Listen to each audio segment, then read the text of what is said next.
Hello, everyone, and welcome to an episode of our Sports Tech X Weekly. I am still on the road, and Ben's still not here. Benjamin, where are you? Hello? No, he's not coming. No, we are both traveling. I am actually at the Impulse Summit here in St. Gallen. It's a really great event. I would highly recommend checking it out if you are working in the sports tech industry. It's held by the university at St. Gallen, organized by the students. Really high quality event, always great people to meet. So apologies for the noise in the background. I try to find a quiet corner at the conference. All right, because I'm here also alone, I'm going to try this format out again of doing a quick episode, try to get through all the top news of the week in, let's say, about 20 minutes. All right, we are going to kick off with our top funding rounds as always, starting with a interesting headline as NFT trading volumes plummet. So NFTs in general are not doing great, but a Lisbon-based company, RealFevr, a company that we know pretty well, Fred Tunes and team. I actually recently met them in Sevilla as well. Great bunch of guys. They raised 10 million, so a nice chunk of change at this moment in time. They do fantasy football, they do memorabilia, collectibles, and a video NFTs marketplace. And they do unpack. So you buy a pack and you unpack it, and the whole shared experience of doing all of that. Brand ambassador is Bruno Fernandes, United.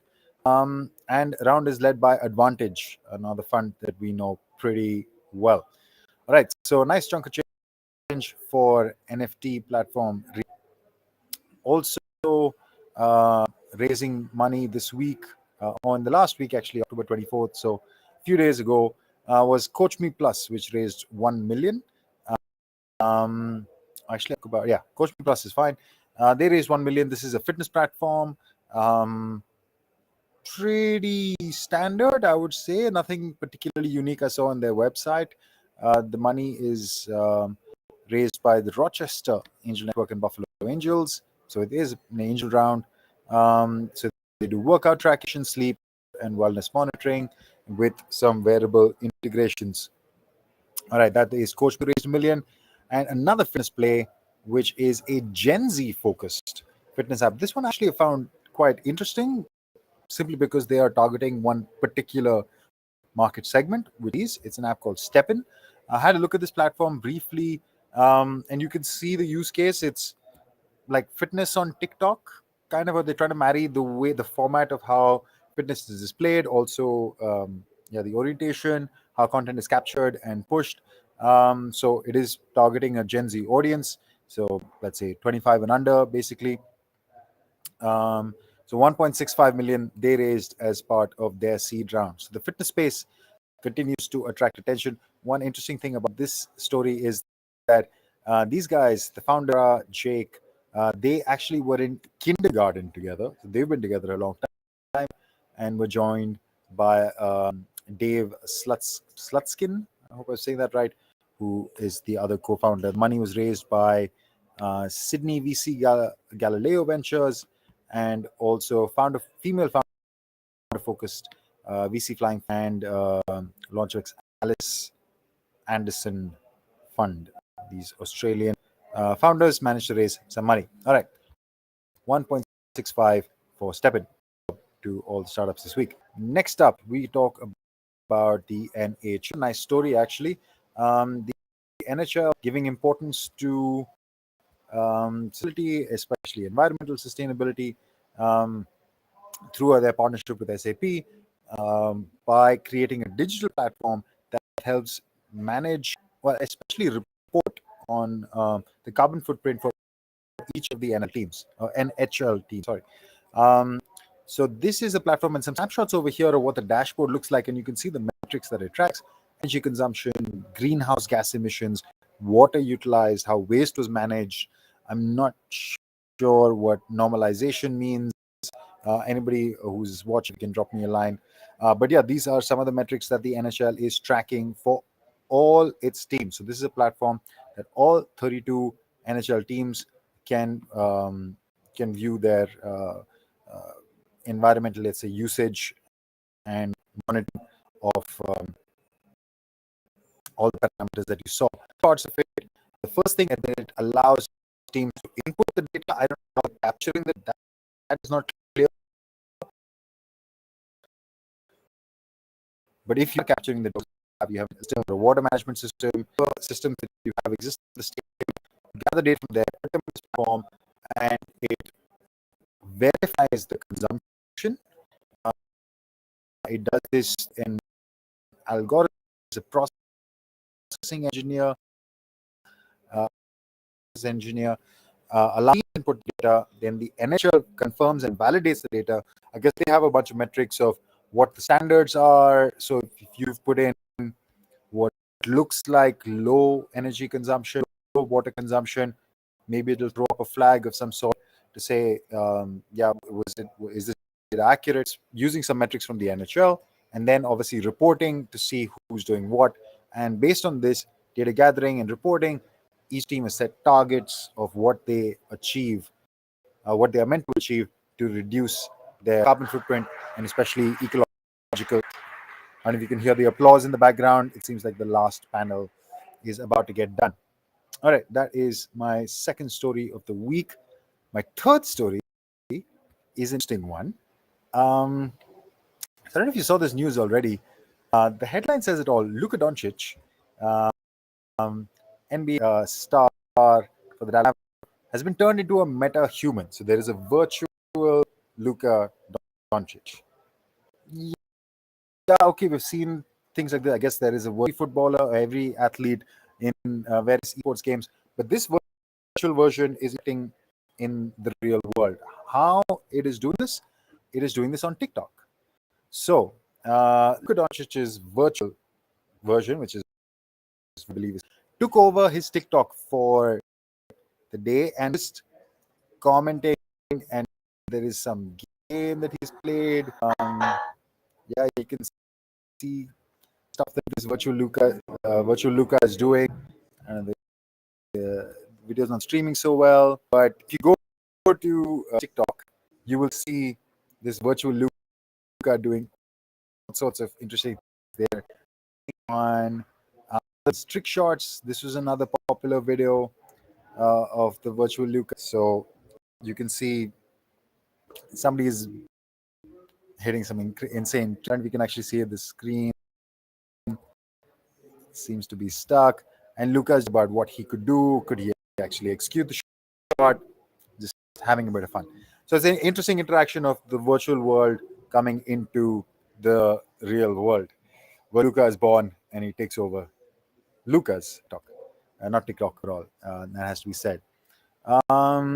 This was done with Epic Games and their use of Unreal Engine and MetaHuman technology. What else is virtual Luka will do is unclear for now.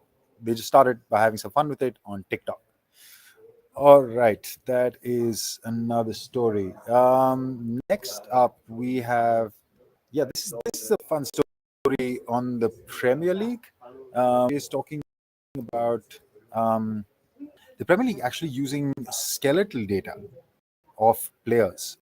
So they're tracking actual physiological data, skeletal data, which is going to be utilized for various things. This is in partnership with Genius Sports' Second Spectrum. Second Spectrum has been the long-time data analysis partner for the Premier League since 2019. As it says, they were recently acquired by Genius Sports, and now they are doing another layer in their partnership, which is skeletal tracking.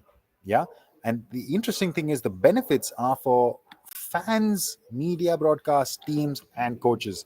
The order, I find it pretty significant because another press release, another report I read said that they will use this for commercial purposes.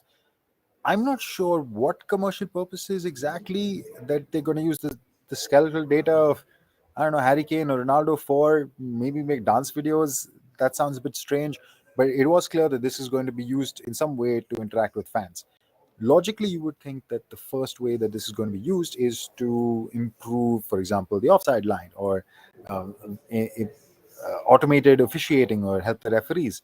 But no, it says that it's first going to be used for future benefits for fans, media broadcasting teams, and then coaches, right? Further details about this: they are going to exploit skeletal tracking data for the benefit of the Premier League.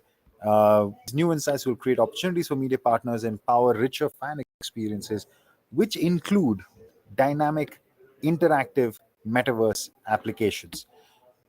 Now, if you're familiar with the company that we've actually spoken about a fair bit on in previous editions, there's a company called Beyond Sports, which is doing, well, not skeletal data, but they do something super interesting for the editing.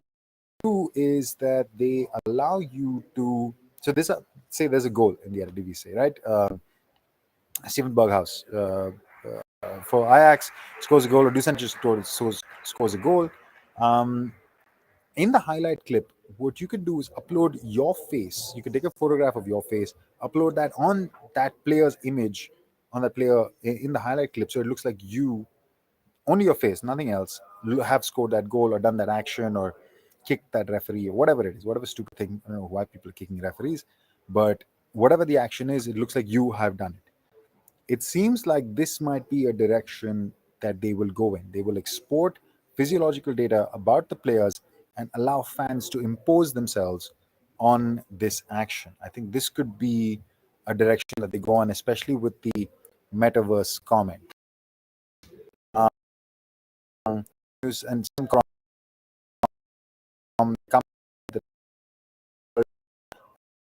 that we are the cutting edge of what is possible, blah blah blah.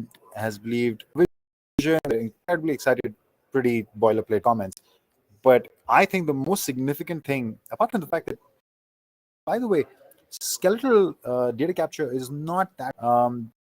We haven't seen this with Hawkeye. We've seen it experimented in different places, like with the offside line, especially. The triangulation of point of offside was still being done manually, then is now being done semi-automated. But you'd imagine if they're tracking skeletal data, yeah, you know exactly where the ankle is, where the knee is, where the shoulder is, the points that the offside line is managed from. So that was when I first read the article. I thought that was the first application, but not the case.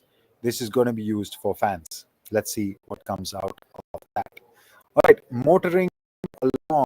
Um, my last story of the is a pretty big one.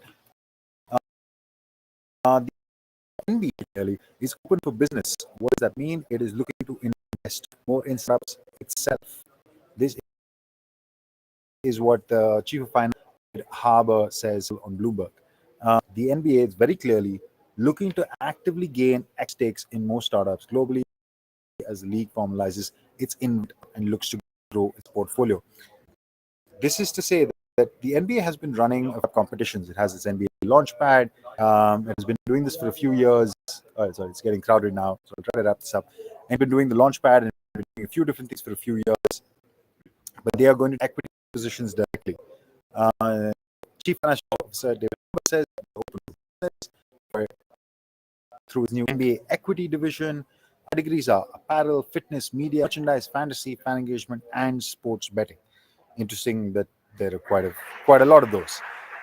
They already have 20 companies in their portfolio because the information is private; those are not to be named, and the value of those investments is already approaching 1 billion. So I don't know how much invested, but it's probably not as much as a billion. That means they've come out on top already. There's one line, most interesting line, is that our goal is to be a strategic investor, so it has to be, the products have to be relevant to the NBA, and make the product on the court and off the court elevated, right? So they're looking if there's a strategic fit only. They have a mandate to do later larger state deals, but it's on early stage rounds, maybe look at later stage deals. but they're only interested in startups that are connected to the NBA. They're not purely, yeah, this is the line, isn't a pure financial investor and only businesses that could improve the league, and it goes on and off the court. So early stage investor, but potential for late stage, with strategic fit for the league and for, let's say, growth of basketball, and they are taking, most importantly, equity positions, which the NBA will continue to do. All right, that is my top news for the week. Yeah, I don't have anything else. Drop us a line on Twitter, LinkedIn. You know where we are. If you don't already, give us a share, give us a like. It does help the algorithm, help us reach more people. So if you're here, we would really appreciate that. Right, next week I will speak to you probably from Berlin. See you then.